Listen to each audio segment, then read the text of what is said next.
Go to overcomecompulsivehoarding.co.uk/online therapy to get 20% off your first month of cognitive behavioural therapy, with weekly sessions online with a therapist, in addition to worksheets, a journal, meditation and yoga videos, and unlimited messaging. There's strong evidence that CBT can help people who hoard, and accessing therapy online can be affordable and accessible. Find out more and get your discount at overcomecompulsivehoarding.co.uk/online therapy. Want flexibility? Take yoga. Want flexibility with your health insurance? Check out United Healthcare Insurance Plans. Underwritten by Golden Rule Insurance Company, they offer flexible, budget-friendly medical, dental, and vision coverage that may be right for you. More at uh1.com. Say hello to a new era of mental health care. Cerebral is here to help you achieve your mental wellness goals with professional therapy and medication management support. 100% online. You'll experience the all-new Cerebral Way, an innovative approach to mental wellness designed around you. You'll get a personalized treatment plan from a therapist, prescriber, or both in a safe and judgment-free space. Your Cerebral therapist or prescriber will outline a customized plan with clear milestones along the way, so you can get to feeling your best. With Cerebral, you're not alone in your mental health journey. We're here to empower you to live a fulfilling life. So take that first step towards a brighter future and sign up today at Cerebral.com/podcast and use code ACAST to get 15% off your first month. Offer only valid on monthly plans. Other exclusions may apply. Offer ends July 31st, 2024. See site for details. Want flexibility? Take yoga. Want flexibility with your health insurance? Check out United Healthcare Insurance Plans. Underwritten by Golden Rule Insurance Company, they offer flexible, budget-friendly medical, dental, and vision coverage that may be right for you. More at uh1.com.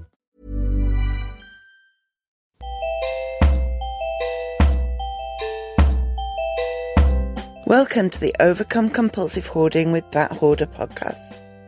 I am drowning in stuff and trying to find a way out. Listen as I explore the issues and delve deep as somebody profoundly affected by hoarding disorder. Find out more, including links to subscribe to the podcast, at overcomecompulsivehoarding.co.uk, and find the links there to follow me on Twitter, Facebook, Reddit, and all over the place. So I am here today with regular guest Dr. Jan Eppingstall, an Australian counsellor who specialises in working with people who hoard and has a PhD in hoarding. Jan, how are you? Oh, great, actually. I'm feeling much better now. Good. After my back-to-back COVID/flu. Sounded horrible. Oh, so bad. So last month we talked about motivation, and this week we are going to do a deeper dive into one specific aspect of that, and that is habits, but not just any kind of habits. We're looking at tiny habits specifically. So, Jan, why should people who hoard start creating tiny habits? Well, this question kind of has huge ramifications for the hoarding prone. So listen up, peeps. Beginning with the smallest scaled down action promotes long-term success. So if you can get your head around how to start petite and then build bigger and exponentially more healthy habits, you will be amazed at how successful you'll become. And not only in the area of hoarding and possessions, but in all areas of your life.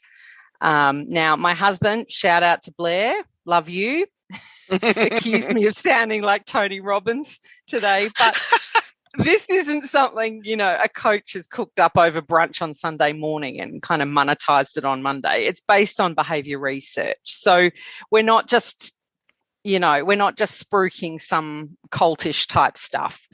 Occasionally it feels a little cultish, but if you try it, you'll see why it works. So how does tiny have such an impact? I'll try to give you the guts of the psychology in a digestible way so you can sort of get a sense for it. So we'll start out by considering human behaviour. Our tendency is to continue on a path littered with less than healthy habits because it feels good in the moment. We talked about this in relation to procrastination. Humans are wired to seek out pleasure and avoid pain. And I think I might be dropping a couple of truth bombs today, but the first truth bomb is that there's no solid evidence that it takes 21 days or 60 days for a habit to become wired into the brain. That's just not the case. Some behaviours have a one and done effect. They become wild in habits instantaneously, like the gambler who wins big the first time he places a bet, or the kid who plays Candy Crush once. We say, don't we? We say they're hooked. Yeah. Yes, they are. It's a one and done. So why does this happen? It's because the positive experience of success taps into that reward system in the brain, and the release of pleasurable neurotransmitters like dopamine encodes the cause and effect relationship between the action and pleasure, creating expectations for the future. So we want to do it again because we expect it will feel good. Like we already know it happened before and I felt great. So if I do it again, I know that that's the result I'm going to get. Yeah. And we do, and more than that, we do it again on autopilot because that pleasure is something that we're drawn to. So for those of us who hoard, we discover that by saving something, we feel relief. This is a positive experience. Avoiding pain is wired in, as we said earlier, and it becomes our new habit. The relief feels so good that we experience a positive emotional reaction. Now, this is where kind of my ACT sort of acceptance and commitment therapy theoretical perspective comes in. I believe that our common hoarding cognitions and thoughts around emotional attachment, control, memories, and responsibilities are sometimes justifications that we give for our positive emotions. So this is an example. You might think, I feel good when I save this. And the feeling good is that relief. It must be because I have an emotional attachment to it, or I must need to remember something, or I'm responsible for its well-being, or I can't bear to lose control of my possessions. It must be because of those thoughts. It feels right to save and wrong to discard. It's just that sense that, this just doesn't feel right. It's not necessarily... it's not necessary. It's more about the sensation and the emotion that goes with it. But this is actually more likely to be, it feels good to avoid pain and bad to experience pain. Yeah, of course.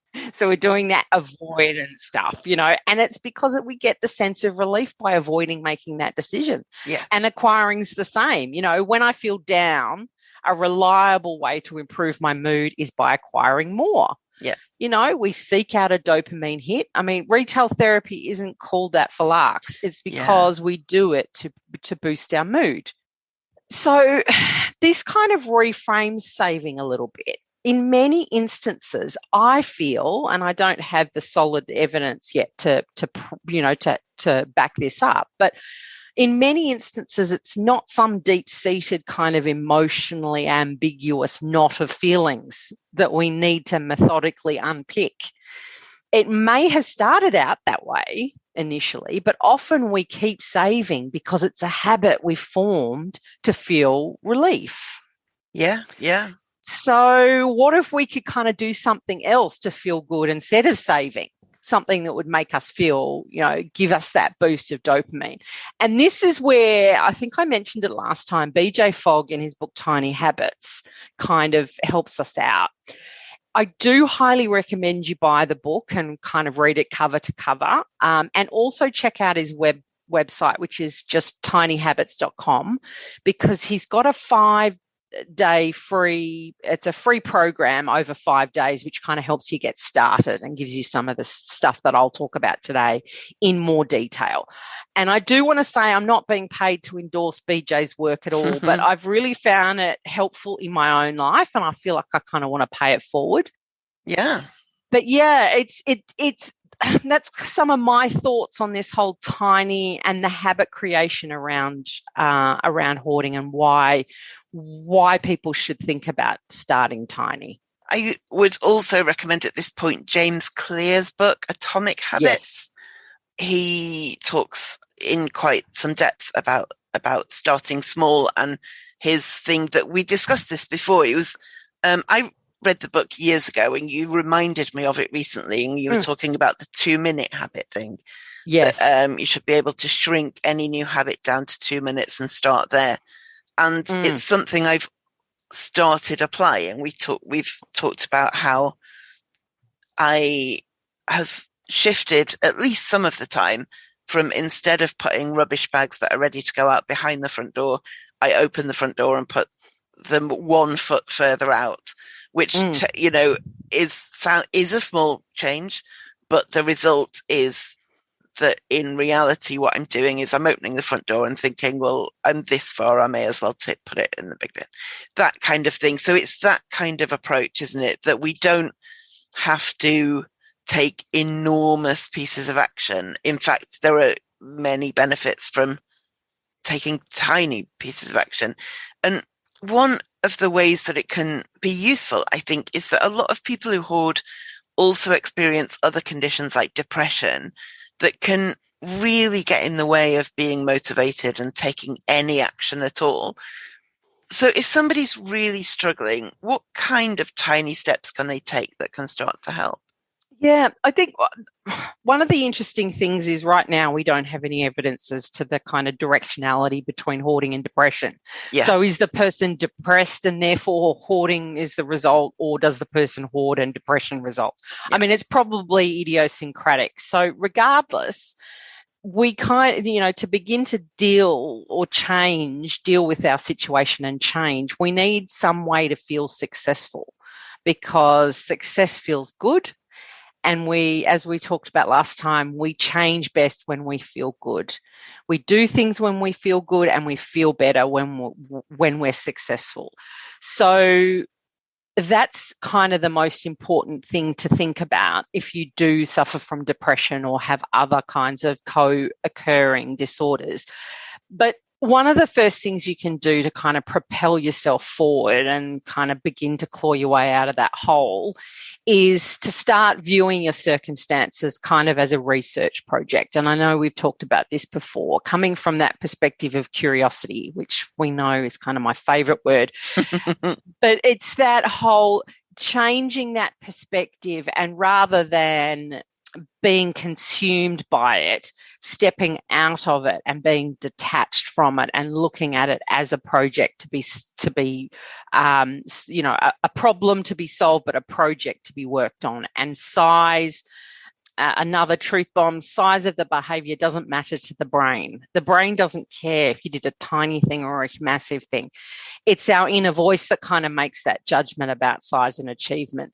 So if we can consider it as a research project, then detachment's built in. If we can look at it from a curious perspective and start super, super, super, super small.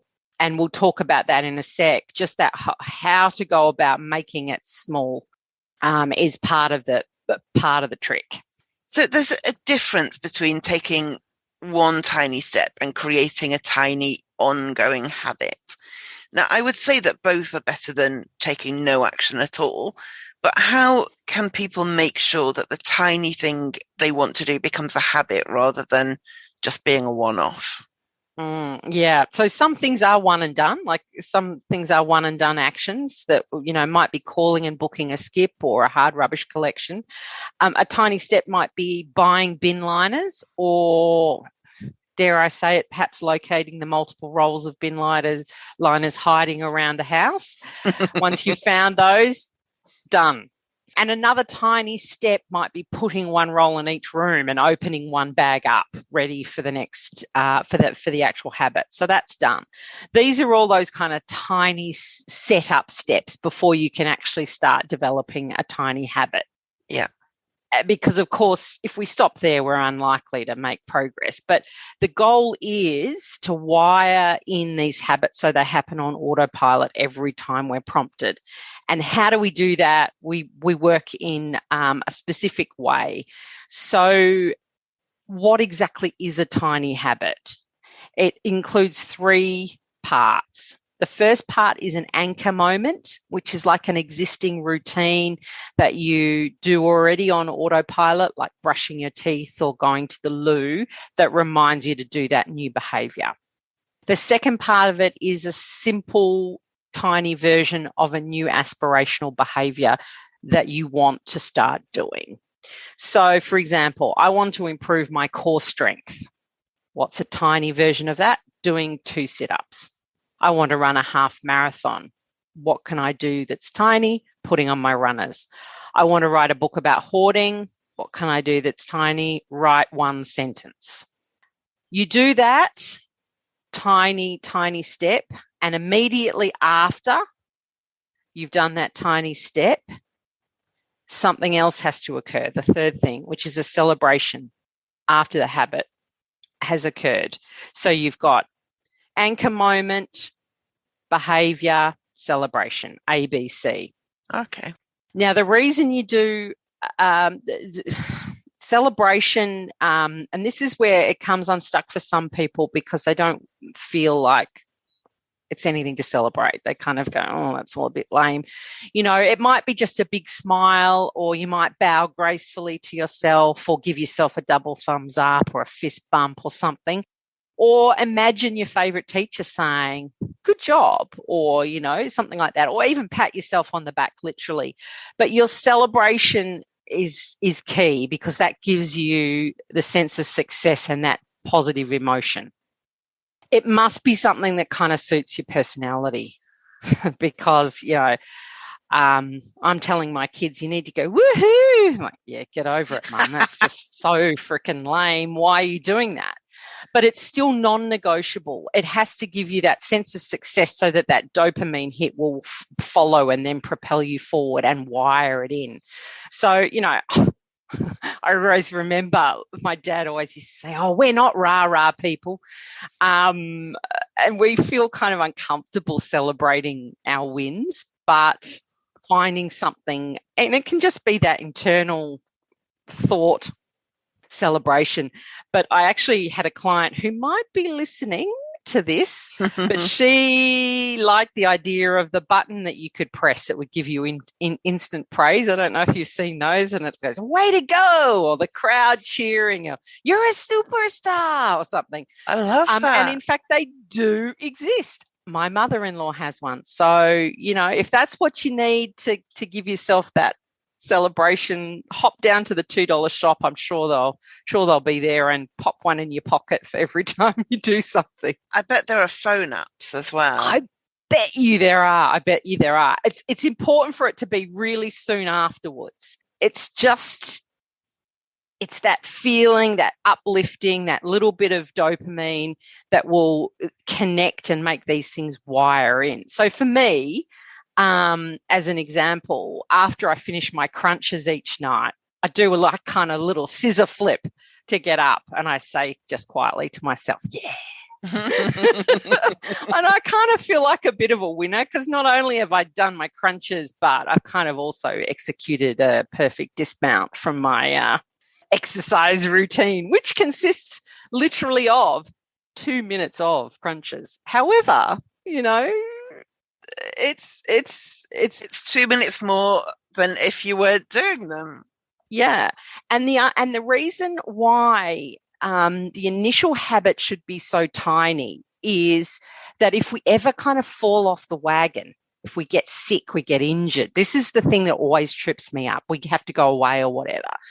We can always complete that baseline habit no matter what. Even if we're sick, we can still do that tiny, tiny, tiny little thing. And we don't, you know, lose the long run that we've had, which, you know, can make you feel unsuccessful. But if you're still able to tick that box, it makes you feel good. And as we keep saying, feeling good leads to more positive behaviours. And I think that's the thing that we need to remember. We want to feel good. Yeah, for sure.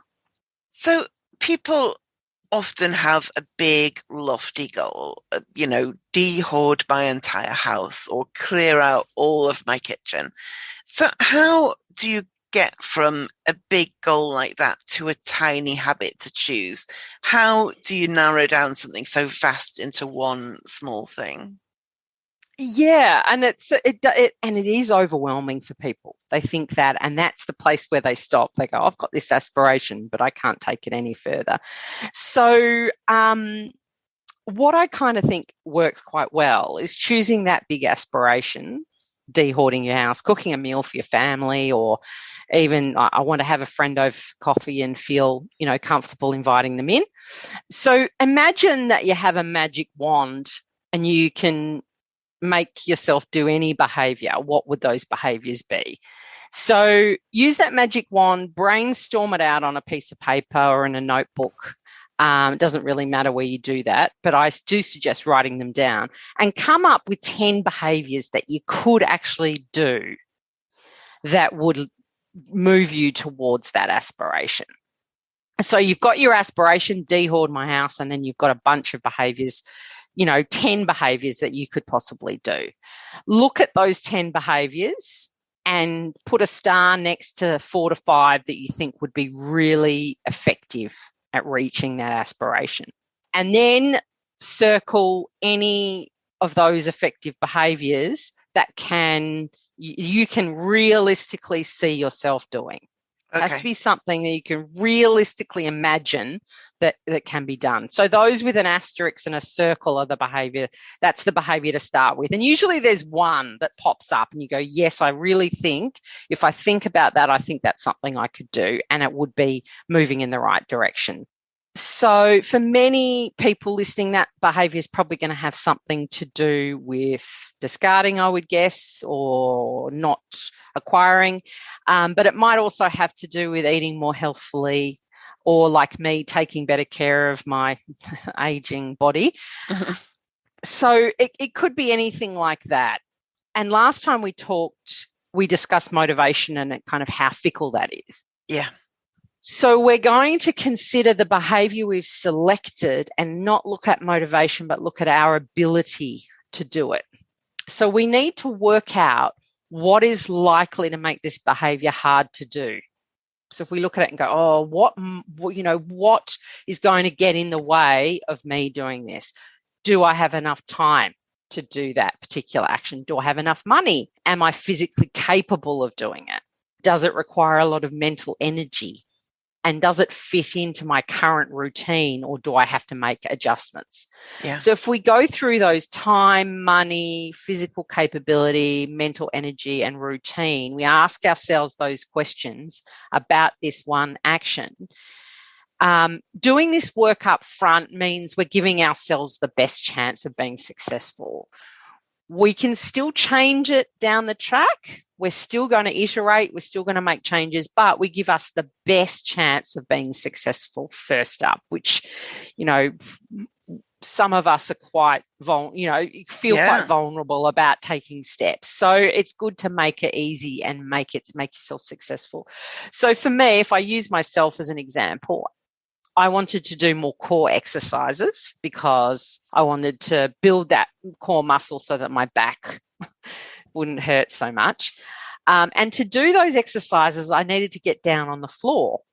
And I've got 3 pets, so I kind of want to avoid rolling around in cat hair. And I wasn't really physically kind of willing to do floor exercises. So the habit actually never really started off at all.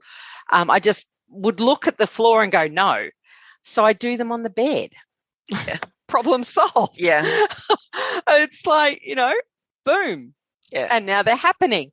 I also had the idea that I should be kind of getting up each morning and doing my stretches and core exercises before everything else. But again, I've got 3 pets and they want food immediately.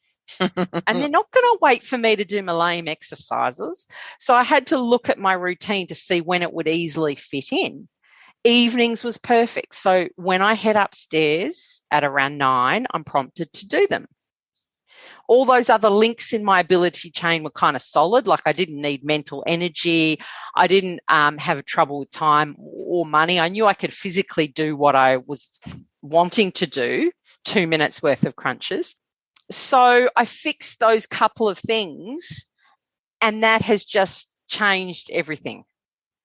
So now I think I'm on week 5 or 6 of doing stretches and crunches every single night. Amazing. Well done. Every single night. And I'm very proud of it. And I give myself a little whoop, whoop, And it's because you thought through not just what you wanted to do, but what might get in the way and how to resolve that.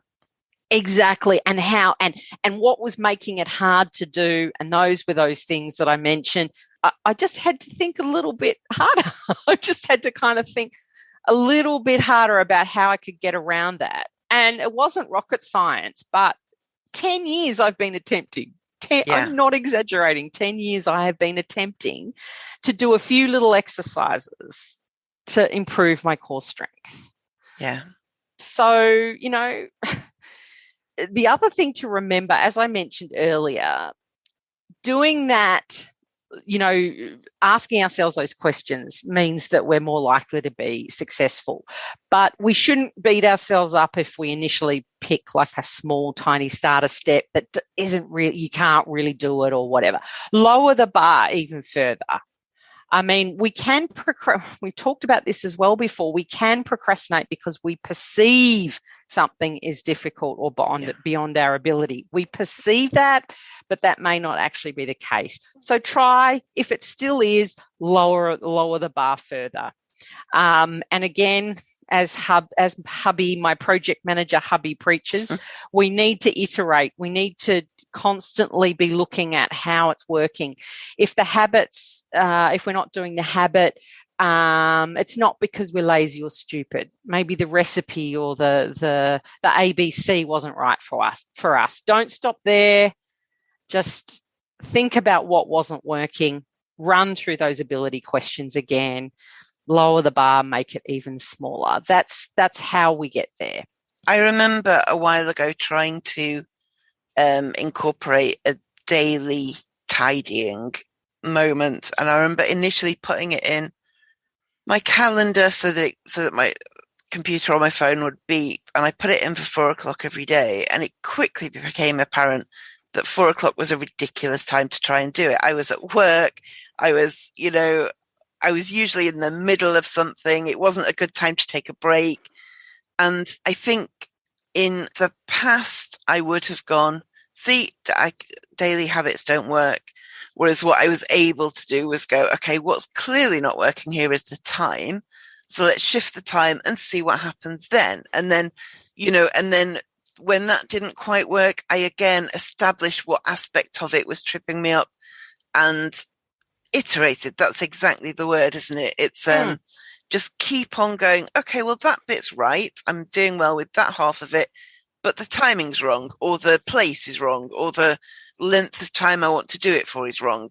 It's about not trying something and not getting it right and going, well, that clearly doesn't work. Instead, going, well, what bits of it don't work? Yeah, exactly. And the other thing for me as well, we're going to talk about prompts. That has been a really big problem for me. I haven't been able to get the prompts right. So you're talking there about having a reminder in your phone at 4:00 to do a quick tidy. Now, those sorts of prompts I find just don't seem to work for me. I just can't seem to, I get it. It pops up on my phone, but I'm always in the middle of something. It's never quite the right time. And I'm sort of, it just doesn't help. A couple of things have improved, I've found, for me. I wasn't getting on well with Google Calendar popping up and telling me what to do. One thing that worked for a while was, instead of a calendar pop-up, I just had my phone automatically start playing my Spotify playlist called something like music to tidy up to, something like that, which is all kind of peppy. And so it wouldn't say anything, it wouldn't ping, it would just start. And so I would, of course, start bopping a bit. And then I was, that didn't work in the long term, but it worked for a while. The other thing that I'm currently finding helpful is an app on my phone that you can set to give you a reminder, but at a random time. So I've got it. What I'm doing with that app currently is twice a day, and you can tell it parameters. So I've got between 9 a.m. and 8 p.m. or something. Twice a day, it pops up and says, throw 5 things away. And because it's not a set time, I don't know the mechanics of why that's better for me, but it just is better for me. It pops up and it's unexpected, and it's a very small task, throwing 5 things away when you're surrounded by things that can be thrown or should be thrown away. If you're a minimalist, that's not an easy task, but I'm very much not. And for some reason, that randomness keeps it fresh or something. Yeah, because I had these, calendar at 11 and at 2, because I know those are the times. Like 11 is when I'm at my most productive, and 2 is when I need a bit of a pep. Yeah. I need to do something to sort of get myself going again. And I had these reminders, and now they're just annoying because I know they're going to pop up. I know it's going to be there at 11 and at 2, and they have no effect at all. Yeah. So I like that randomness, would really help to try, to sort of, you just don't know when it's going to pop up between 9 and 8. So it makes sense to me that would work. Exactly. It's called Remind Me, very originally. Remind Me. Yes. Original. Okay. I will find a link for it and put that in the show notes. Yeah. So once we've kind of worked out that we've got the ability, as I say, we need to find a good prompt. And what I have found personally, and BJ kind of feels the same, are actions that you already have as part of your routine. Yeah. So we've just mentioned that reminders on the phone or post-it notes on the mirror are not really as successful. But these actions are kind of anchors in your day. They happen no matter what. So we can hook on new habits to these anchor actions.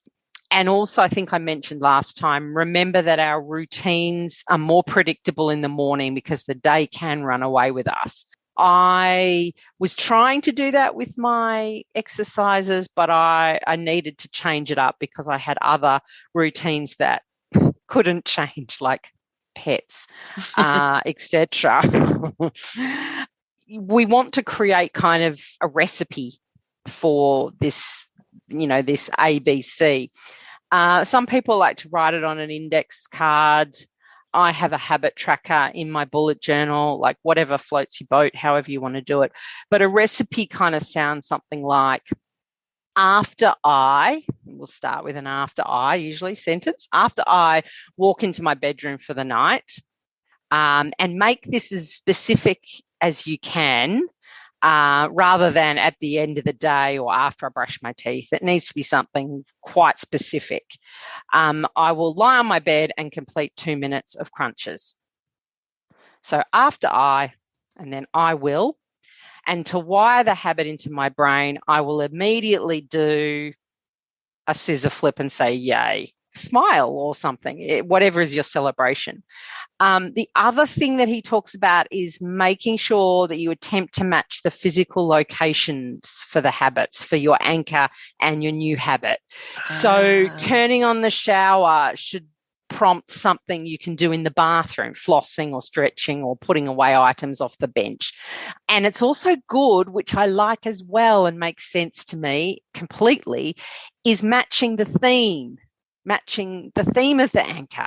So for me, going upstairs in the evening is the start of kind of me time. Having a bath, doing a facial, watching a show while I'm planning what I'm going to do tomorrow. And my exercises fit with that theme of self-care. So it kind of makes sense and it happens much more easily. And I do also like the idea of meanwhile habits, while the shower's warming up. Or the kettle's boiling, or I'm at a red light or whatever, I'll do Kegel exercises, or I'll breathe deeply 3 times, or think of one thing I'm grateful for, whatever. But the meanwhile habits can be quite effective. I've picked up one of those where in the morning, the first thing I do is take medication, and I keep a 500 milliliter bottle of water with me at all times. I drink a lot of water. I didn't used to drink a lot of water. And one of the ways I got into the habit, well, the main thing actually, there are very few things in life where you can say that one thing changed your life, but this was one that did, which is that I really like drinking water if it's very cold, and I can't drink water if it's not very cold. So I would try to incorporate more ways to drink water in my day. Like I'd put a jug of water on my desk, but then the water wouldn't be very cold, and so I wouldn't be able to drink it. And so it never worked. And then a couple of years ago, I got one of those bottles that keeps your water cold for 24 hours. And that changed everything. And now I drink a lot of water. But one of the first ways I incorporated it into my life it was really simple. I wake up, I take my meds, and then I just finish the bottle of water. So the first thing I do is have 500 milliliters of water every day. And I don't actually do any kind of celebration, but I think I just feel slightly pleased with myself, which may be celebration enough. Exactly. It is. It's just that feeling pleased. I'm a bit chuffed, I've done the right thing. Yeah. And that's like a habit stacking thing. When I take my meds, I do this, but it seems like it's also a meanwhile thing. Like I've literally got the bottle of water in my hand. I may as well finish it. Yeah, exactly. And it just illustrates exactly how, you've got a theme as well. Like you're taking your vitamins or your medicines first thing in the morning with fresh, clean water. You're doing yourself, you're doing something good for your body. You feel a bit pleased with yourself. And that just means now that it's kind of ingrained. There's probably very little that would stop you from doing that now. Yeah. I mean, there's probably nothing that will really stop that from continuing to happen. So, yeah, and the thing that you had to do was almost an ability. It's almost like an ability element, getting the right. And I don't want to encourage people to go out and, ruminate on whether it's the perfect drink bottle or whatever. But if that's the problem, try to find the solution to that problem, as cheaply as you possibly can. That's it. Because like I said, very few things are the answer. Like I have thought 500 things in my life with the answer to something, and 498 of them weren't. It just so happens that in this case, it was something I bought. But most of the time, the thing you buy that you think is going to be the answer is not. It's important to say that, isn't it? Yeah, it is important to say that, because I don't want people to be, as I say, I don't want people to get hooked or tied up with it has to be just the perfect thing. But if you know that there's the reason why you're not doing something and you can fix that problem, then that's the way to go. If you thought the only way to get a more defined jawline with natural-looking results was through surgery, think again. Juvederm Volux XC is a non-surgical injectable gel filler that improves moderate to severe loss of jawline definition and can help you achieve natural-looking results with little downtime. Even better, this improved definition lasts up to 1 year with optimal treatment. No maintenance required. Improve jawline definition for a smooth, sculpted look with Juvederm Volux XC. For important safety information and to find a licensed specialist, visit Juvederm.com. That's JUVEDERM.com. Not for people with severe allergic reactions, allergies to lidocaine, or the proteins used in Juvederm. Common side effects include injection site redness, swelling, pain, tenderness, firmness, lumps, bumps, bruising, discoloration, or itching. There's a risk of unintentional injection into a blood vessel, which can cause vision abnormalities, blindness, stroke, temporary scabs, or scarring. Talk to a licensed specialist to find out if it's right for you. Hey everyone, I'm Craig Robinson, co-host of the Ways to Win podcast, alongside my good friend John Calipari. I've been on the go recently. Phoenix, Kansas City, Chicago. If you're like me and have a home but aren't always at home, you have an Airbnb. Hosting your home or a spare room is a very practical side hustle. If you live in a big game town, you can Airbnb your place for fans to stay in. Your home might be worth more than you think. Find out how much at airbnb.com/host. So people might think that they've got so much work to do on their home and on their mental health that tiny habits will just get them nowhere, that like it sounds like a good idea, but they need giant habits, given the scale of the problem. Are tiny habits enough? Well, and it's a really good question. I felt that way when I first started myself. But if you're creating habits that work for you, that work with your routine, it's highly likely that they will grow. So some habits grow bigger, like something like discarding rubbish, for example. Initially, the habit might be putting one piece of rubbish in the bin bag while the kettle's boiling each time you make a cuppa. And this is something, as I said, it's the smallest possible step or smallest possible habit. It's something that can be done even if you're ill or depressed. It's so easy. You've got the ability, you feel good. So it becomes wide in as a baseline habit, but it can grow from there. It might end up being, okay, I do 5 pieces. I do, that's the type of habit that can grow larger. Other habits actually multiply. So my 2 minutes of crunches, rather than doing more crunches, I think I'd like to add another 2 minutes of a different exercise like leg lifts or whatever. And that can then build into more stretching and exercising as I feel, comfortable increasing those habits. But my baseline is still the crunches. If I can't do anything else for whatever reason, the crunches happen. So we can multiply, we can grow our habits bigger. But one of the things that a lot of people find, and I've found myself, is that the success I have with that one habit, 1 or 2 habits that I've had, have just, I'm adding new things in almost seamlessly. Like I have started now, like you, I get up in the morning, I make a cup of tea, and while the pot's boiling, I'm taking my medications and my vitamins, for example. And I had been so inconsistent with that. I just could not seem to get myself to do it consistently. The other thing I'm doing more as well, which has come from 2 habits. It's now about 6 or 7 habits that I've built up.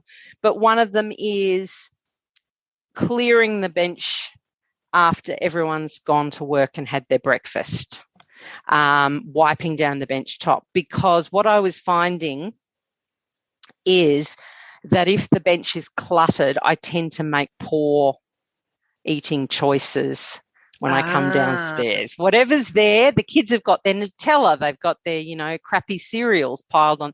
And it's a prompt for me. It's sitting there, and before I know it, I've poured, Cocoa Pops into a bowl and I'm eating it. It's like, so that's my new routine, is I clear away the bench top so that when I come out later on to have morning tea, it's not corn chips or, something that's not healthy for me. And I do find that is helping me make healthier choices. But those things have kind of I've just been thinking, successful doing this, what else can I build in? Yeah. And you build on that success as you go. It's the consistency that feels really good too. It's the consistency of being able to say, okay, every day for 4 weeks, I have stretched for my plantar fasciitis, I've done my crunches, and I've flossed my teeth every day. Yeah. It'll be now 6 weeks. So I was kind of like, I know it sounds tiny, but it's like, that is amazing for me. And my back has been so much better. And all I can think about overnight is, I can't wait to go upstairs and, do my quick exercises and, and wash my face and relax. And it's interesting because it's not like you're doing these tiny habits instead of doing big action. It's that you're doing these tiny habits instead of not doing anything at all. Anything at all. Bingo. That's exactly right. And everyone's like, I need this whole week and we'll do all this bit. And it just doesn't happen. There's always that something will come up that will stop you. something will come up that will stop you from doing that big action. Whereas if you were doing something little all the way, yeah, it's so much better than nothing, and it will build. You'll start adding all sorts of different things in as you feel successful. And that's one of the hardest things for many of us. We kind of don't feel successful most of the time, and we beat ourselves up for it, all the time. And you want to be able to start saying, I'm the type of person that, does this or does that. And in hoarding, a lot of people can't make progress because they're so overwhelmed. The task is too big, and you just look at it and think, this is impossible, and shut down. There is nothing you can do. And so it really is an equivalent of either doing nothing because you're overwhelmed, or taking one bag out to the bin. One bag out to the bin. In my experience, it will feel like a mixture of a success and inadequate, right? At the same time, both of those things at once. Yeah. But it's still more progress than no bags out to the bin. Yeah. And there's always tomorrow and the next day and the next day. If you're thinking about it from that perspective, it's one bag today, but consistently and doing it virtually without having to think about it too. It's starting to become an automatic habit, like brushing your teeth. It starts to become automatic, and you don't have to think about it anymore, which is, a dream come true for me, because every night I was going to bed going, oh, I've done nothing again today. Yeah. And I end the day on that downer. I've done nothing again today. How can I not remember to do X, Y, Z? But it's all about that, making sure that it fits into the routine, the prompt's there, and that you have the ability to be able to do it. Stack it onto another habit that you're doing already that's ingrained, and it will grow. There'll be other things you will add to it, and you'll start to feel like you're seeing some results. And I do like people to take photographs before they start with this sort of stuff, because it can be, as you said, it's so overwhelming. It can be a little bit, it can be a little bit frustrating, because you think you're not making inroads, but really you are. Yeah. Because you're in it all the time, you're seeing it. You don't see the changes, but if someone else were to come in, they'd see it. So use the lens of a camera to kind of, give yourself that, that space to see what another person would see it. Yeah, I think there's a lot to be said for certain personality types, of which I am one, in tracking this stuff. Whether that's, photos are a good way to do it. I have a number of apps and spreadsheets. Or number of bags. Or exactly. Yeah. And I track more. I feel like I've done I used to work with people who self-harm, and there's a lot of focus there in harm reduction. That, okay, if you can manage to not cut yourself by doing this instead, it's less damaging, even if it's not ideal. And I'm kind of taking that approach, I think, by transferring some of my, I've got to hold on to this stuff, to I've got to track this stuff. And I feel like, while it may not be ideal, it's better. So I'm tracking more things than most people, let's say that. But I feel like that's okay. There's no harm in it. That's the thing. No. But it means I've got apps on my phone for how much water I drink. I've got an app for how many bags go out. I've got a spreadsheet for how much exercise I do, that kind of thing. And I'm sure for some people that wouldn't, be meaningful at all, in which case don't do it, obviously. But I do find it quite gratifying if I'm thinking I've done nothing, and then I open the app and I find out how many hundreds of bags have left the house. Exactly.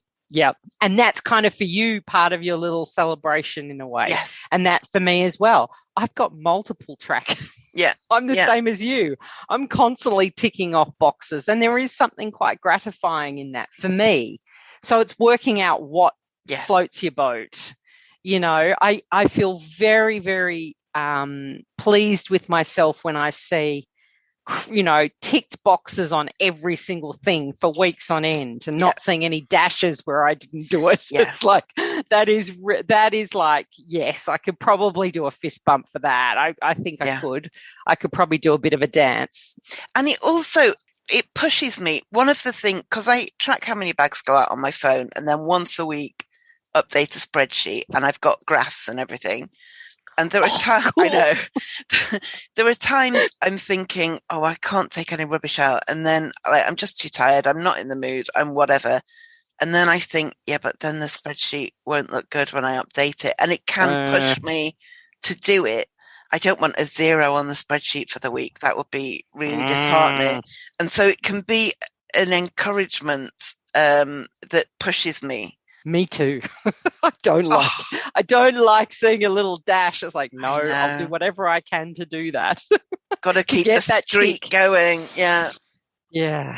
Completely. And so if somebody that in productivity, that you'll be aware of the Pomodoro technique, which tells people basically the short version is you work for 20 minutes, then you stop for 10 minutes, or 25 minutes, 5 minutes. Different. Yeah. And the rule, they're very strict in the Pomodoro technique that once you get to the end of your work period, you have to stop, even if you're in the mood to carry on. And so I was wondering about this with habits. So if somebody decides on a tiny habit that they want to create, and then they find that they're in the mood and they want to do more, should they do that, or should they make themselves stop? I think, yes, they should keep going. We need to kind of be flexible with ourselves if we've got the motivation to, go with that motivation flow. I would kind of suggest having some runs on the board with our baseline habits first. So you've got some an uninterrupted streak of doing 2 minutes or something. But what I will say is that the person should kind of make sure that they celebrate at multiple times during the phase. And when I say celebrate, it's a congratulatory smirk or whatever. Yeah. But when they remember to do the habit, and celebrate when they finish that baseline habit, so whatever it might be, my 2 minutes of crunches. If you choose to keep going, celebrate when you decide to continue, and again when you choose to stop, so that you don't miss out on, you don't feel almost resentful for continuing. You want to leave feeling good. And if you do too much, sometimes you overdo it. Like, I know I can do that. I can go too far. Celebrate extra hard to kind of counteract that pain or frustration you might have, which could weaken the habit. But it is best to stay kind of between your baseline habit and what BJ calls our comfort edge, which is where you start to feel frustrated, tired, stressed. That's the time to stop. And we've talked about that many times before. Stop when you're feeling good. And if you're not feeling that great, try and do something to celebrate extra hard, so that you don't unwire our habit from our reward system. I think that's kind of important. That makes a lot of sense, because often if I start doing something and I think, actually, I'm in the zone, I'm in the flow, I want to carry on, and I do. But yes, there is a point where if you push past that and you start getting resentful, then it can put you off trying again the next day. Exactly. And you'll just be feeling exhausted and you can't be bothered doing it. I know that's what I do. And that's what I was doing with my exercises. One day I'd really go hard, and then the next day I wouldn't want to do it at all. And it's just, consistency is kind of what you want as much as possible. Yeah. Yeah. Definitely. And I think there's room for flexibility in that. Say your plan and your habit has been 2 minutes clearing kitchen surfaces every day, and one day you're sick of the sight of the kitchen and you can't face going in there. It's better to do 2 minutes in the bedroom, even if that wasn't the plan, than to go, sod it, I'm not doing this anymore. Exactly. Yeah, that's right. Just change up the context or do something slightly different, but still spend that time on moving things out, because it does add up. 2 minutes or whatever it might be It's actually quite a long time. It is. When you're doing crunches and you haven't done crunches for 20 years, you're like, oh my God, this is a long time. Wow, that is a lot of crunches. Yeah. So I do feel like I deserve my celebration after I finish my 2 minutes of crunches, given my age and my current fitness levels.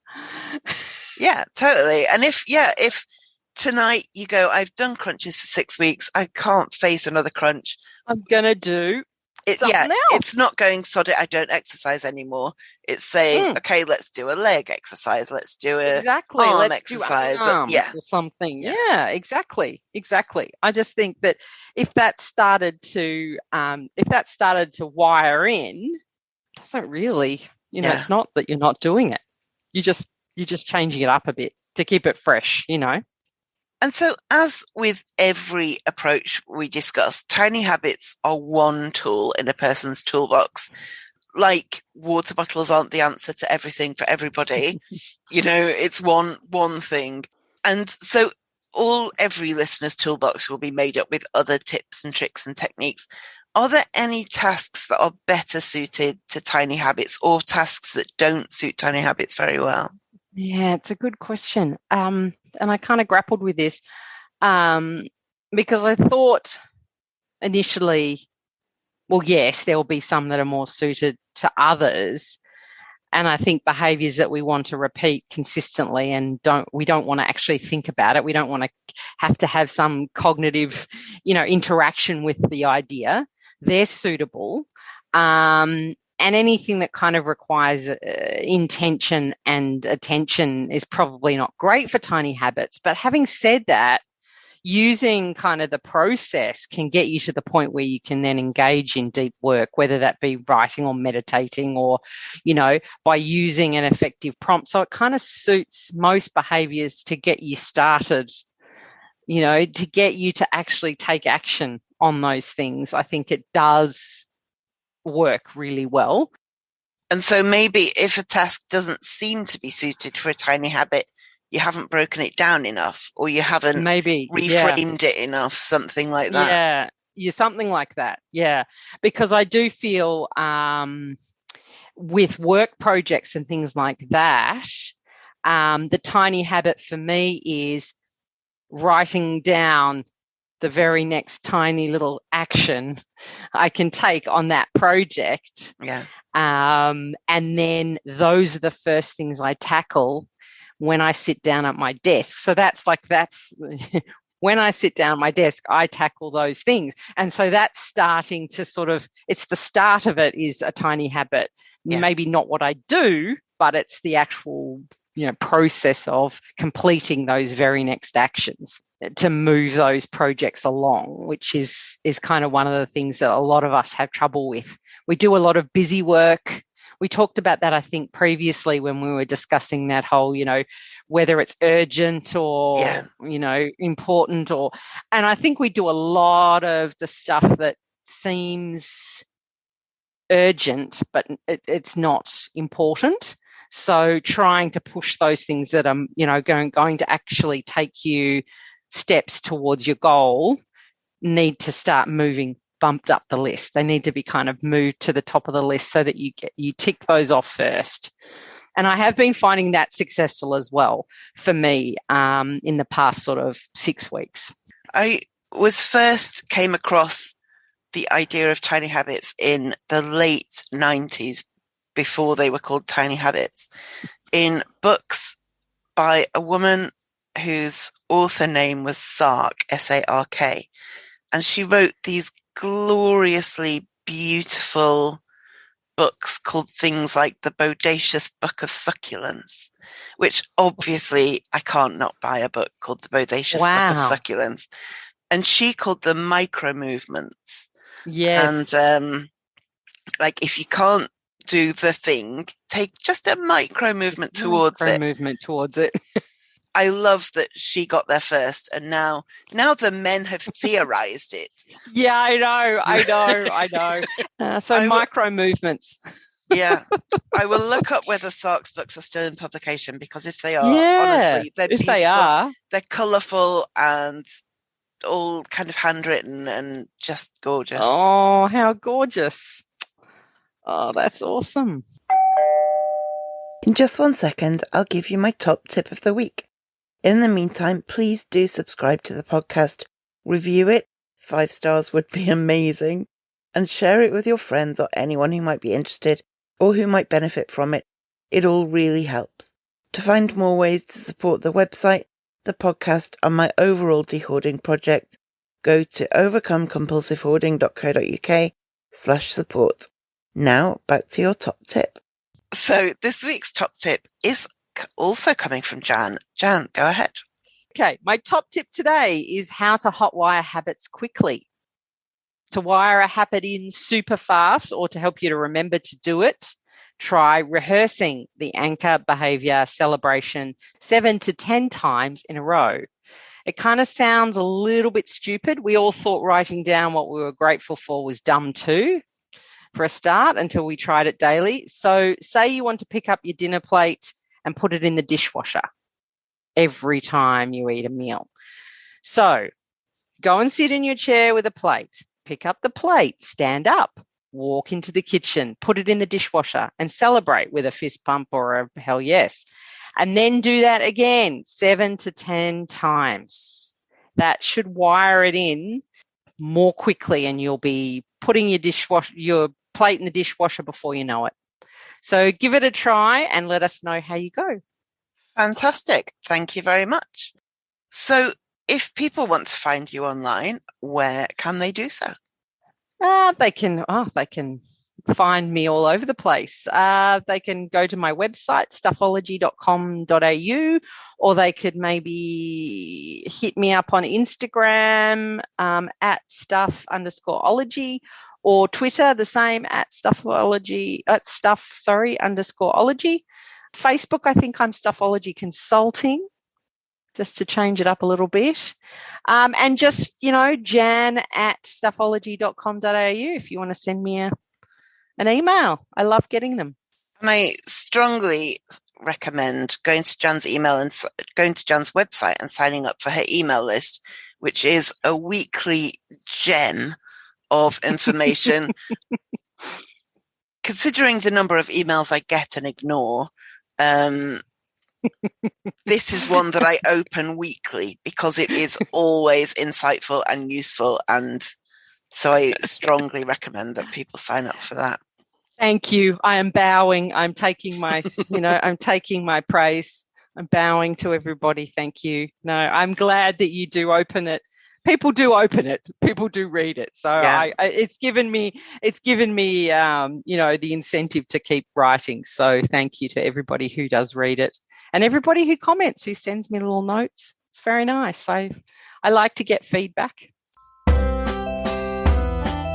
Thank you for listening to the Overcome Compulsive Hoarding podcast. You can find more online at overcomecompulsivehoarding.co.uk. You can find me on Twitter at @thathoarder and on Facebook at Overcome Compulsive Hoarding with That Hoarder. To find out more about how you can support this podcast and the overall project, go to overcomecompulsivehoarding.co.uk/support and do subscribe to this podcast so you make sure you don't miss any future episodes.